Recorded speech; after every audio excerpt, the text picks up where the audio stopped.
Aborto. Eu sei que esse tema é muito polêmico, que gera muita discussão entre as pessoas que são contra. Eu sei que muitos ainda acreditam que a igreja deveria estar por trás desse assunto e ditar as regras, mas eu vou falar sobre como funciona aqui na Suécia. Já no início desse vídeo eu peço para você que, se você tem uma opinião contrária às leis aqui, que você pode comentar e dar sua opinião, mas que seja respeitoso. Eu respondo a todos os comentários respeitosos nesse canal. Os que não são respeitosos, eu ignoro ou excluo. Então hoje eu vou falar de como funciona o aborto aqui na Suécia, se é legal, se não é legal. Vou falar um pouquinho também sobre estatísticas de tanto de mulheres que fazem o aborto anualmente e de que forma elas são assistidas. Se você gosta desse tema ou se você gosta de saber sobre como funcionam leis e culturas de outro país, fique até o final desse vídeo. Oi, gente! Tudo bem com vocês? Eu sou Flávia Lundberg, sejam bem-vindos ao meu canal. Aborto na Suécia é legalizado e cabe única e exclusivamente à mulher decidir se ela quer abortar ou não. Mas foi sempre assim? Não. Até 1975, quando o aborto foi legalizado aqui na Suécia e também humanizado, se assim podemos dizer, abortar na Suécia era visto como algo feio, era criminalizado. Centenas de mulheres morriam todos os anos também, sendo obrigadas a recorrer a métodos clandestinos. Então, como é que foi mudando essa história por aqui? Eu vou falar um pouquinho sobre isso hoje. Existe um livro chamado Historier om ett brott, que seria Histórias sobre um Crime, de Lene Head, acho que é assim que fala o nome dela. Eu não li esse livro, mas eu vi alguns trechos e foi um livro muito importante para a luta aqui na Suécia em prol da descriminalização do aborto. Nesse livro, ela fala sobre histórias de abortos que foram feitos de forma ilegais aqui na Suécia.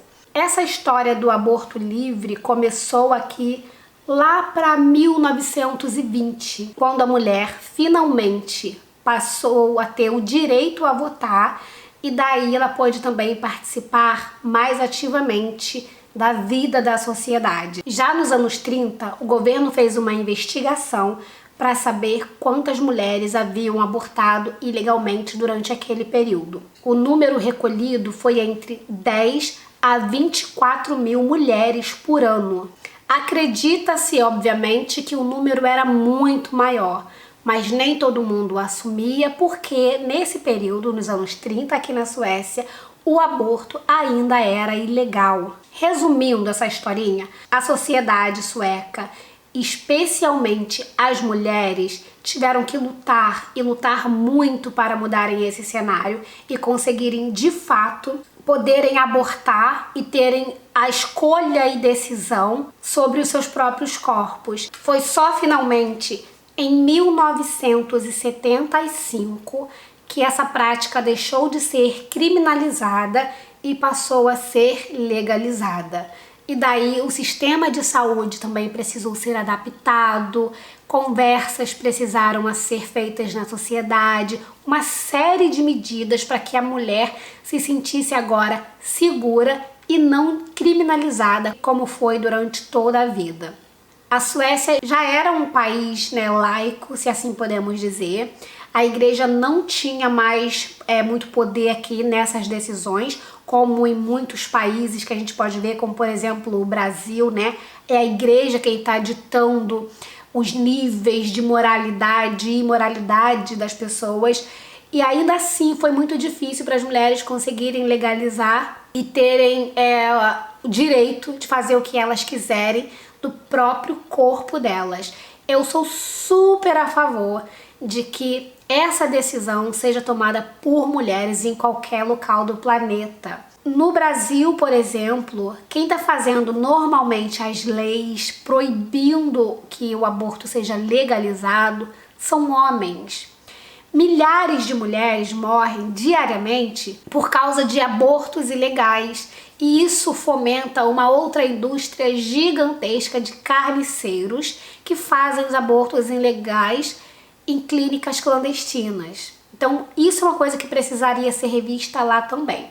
Mas voltando à Suécia, o sistema de saúde e também a sociedade precisou se readaptar a essa nova realidade. Os profissionais precisaram ser formados e precisaram também serem ensinados a não criticarem, não fazerem julgamentos e serem éticos no seu trabalho e na sua profissão. Obviamente que eu já ouvi casos aqui que, por exemplo, algumas pessoas de algumas religiões específicas, teve até uma polêmica que saiu no jornal e tudo, de uma mulher que era, eu não lembro agora, ela era enfermeira e ela tinha uma religião que não permitia, né, que fizesse aborto. Ela se recusou a abortar uma moça, sendo que essa moça tem direito, e essa mulher, sendo a profissional da saúde que atendeu, ela teria a obrigação ética de realizar. Sei que foi uma polêmica nos jornais aqui e tudo mais. Enfim, mesmo aqui na Suécia, que é um país tão aberto, tão modernizado em relação às suas leis e aos direitos dos direitos humanos, podemos encontrar também essas situações de recusas numa escala muito menor que do Brasil. E hoje, como é hoje aqui na Suécia, como que funciona, né? A mulher pode abortar aqui livremente até a semana 18, sem precisar de nenhuma autorização médica para isso. E sem precisar também consultar nenhum médico para isso.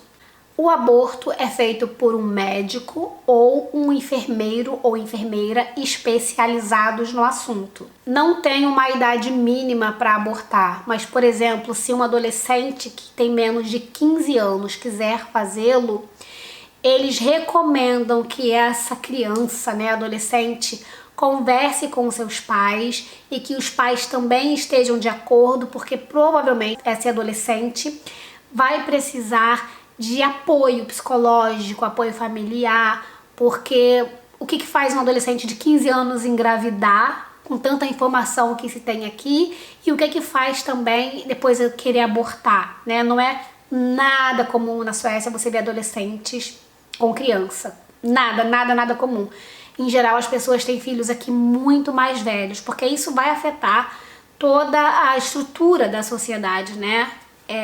Adolescentes com bebês. Então, nesse caso dos adolescentes, eles pedem para falar com os pais, mas se a adolescente decide que ela não quer, em hipótese nenhuma, que o pai ou a mãe saiba, o Estado providencia que ela tenha um profissional de saúde, que pode ser um psicólogo, ou pode ser alguém que está especializado, né, em trabalhar com adolescentes, para conversar e dar todo o apoio necessário que ela precisa antes que ela faça o aborto em si. A pessoa que então decidiu abortar aqui, ela poderá fazê-lo de forma respeitosa e com um profissional qualificado para que a saúde dessa mãe seja preservada. Agora, antes de finalizar esse vídeo, eu estou aberta aqui com a página do Socialstyrelse, que seria uma espécie de órgão que regulamenta toda a profissão do profissional de saúde aqui. E eles têm estatísticas relacionadas a esse assunto que eu acabei de falar agora. Eu vou ler, por isso talvez a minha cabeça fique um pouquinho mais para baixo. Então está dizendo aqui que no ano de 2020, que é o mais atualizado que eles têm, foram reportados 34.600 abortos. E isso é equivalente a 18 abortos por 1.000 mulheres entre as idades de 15 a 44 anos. E a maioria, 60%, foram feitos antes da semana 7. Foram usados remédios, né, ou algum tipo de medicina, em 96% dos casos. E muitos desses tratamentos terminaram com as pessoas tomando remédio nas próprias casas delas. Uma outra parte interessante que tem aqui dessa estatística é em relação ao aborto entre adolescentes. Então aqui tá dizendo também que o aborto entre adolescentes entre 15 a 19 anos vem diminuindo ano após ano. E isso se deve ao fato deles terem muitas campanhas nas escolas.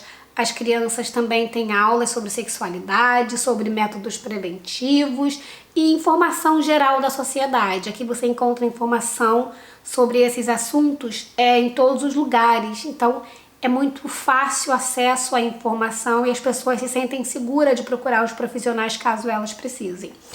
Era isso que eu tinha para falar nesse vídeo. Eu espero que vocês tenham gostado de saber um pouquinho como funciona aqui. Se você tem uma opinião contrária, eu respeito. Se você quer comentar aqui, eu respeito. A minha opinião sobre isso, eu acho, já falei, né, ao longo desse vídeo, mas eu acho que a mulher única e exclusivamente deve ter o direito de decidir o que ela quer fazer ou não do seu corpo. Se você gosta desse tipo de vídeo, informações que eu trago aqui sobre a Suécia, deixa o seu like, compartilha esse vídeo, me siga lá também no Instagram, porque lá eu apareço com mais frequência do que aqui no YouTube. Obrigada por ter assistido esse vídeo, beijos e até o próximo vídeo. Tchau!